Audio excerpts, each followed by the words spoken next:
the maternal line carries a lot of where the love thread needs to go through, where almost your stability and your safety and your security in who you are comes from the paternal line. And together they combine to give you love and stability, safety and communication and affection and physical touch. And the combination of those, you've got to look at what did you get as parents. How stable and reliable are the parents? How emotional, loving and affectionate are the two combined to then create what the children are experiencing, so that they can work through it easier. If you have people who are prepared to work on that, if the parents are awake and conscious working on it, then the children get a lot less of that work to do in their lifetime as well. Otherwise, you're basically saying, I don't want to deal with it, you deal with it, you have it. And then when they deal or trying to deal with it, you kind of absolve yourself from it. Or you run the same or you have the same pattern again. You go back into anger. You, instead of saying, well, I don't want to be that angry parent or the abandoned parent or the whatever that I had from my parenting, but it's almost like they use their lifestyle as an excuse for who they are. Like a victim role. Yeah. And if you're a victim, you will always sit with anger and resentment. Wow.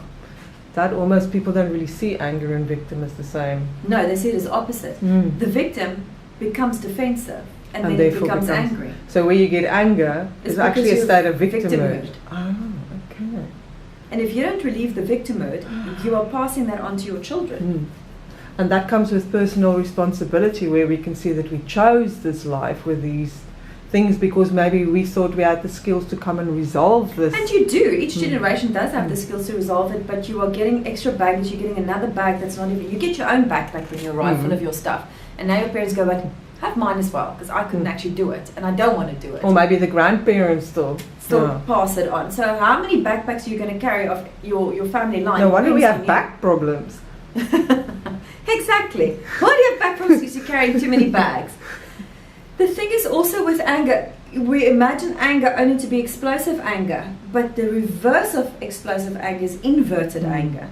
So you can have family lines where the anger is inverted, which leads to shutting down, withdrawal, aloofness, exclusion.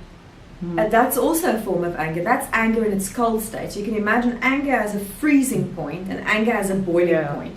They're still anger. And victimhood with those types, if you oppose them, you've got ice and fire, and these two angers really struggle to understand. So if you made a child with those two, what would come out of that? Well, you'll have a victim who's going to be quite icy and icy volcano is what you'll end up. So what you want is anger in itself. There are other emotions, but anger is when people feel done in by life or by something, and they're retaliating against what is in existence or what they have been through. So using their past, saying, well, I'm angry because look where I've come from. And I'm entitled to have this anger. And also look at where my mom's come from. Look at what happened to her. Look at what that person did to her. So I'm entitled to be angry about that. And that person goes, well, really? Do you want to know where I've come from? So everyone's trying to win the... Dump their bags. And also win the poor me badge. No, I'm really worse off than you because my mom used to beat me, and then she tied me to things, and then she put me in a room. Oh no, mine's worse because I didn't even get affection and my mom was never there. So each person's fighting for this thing, but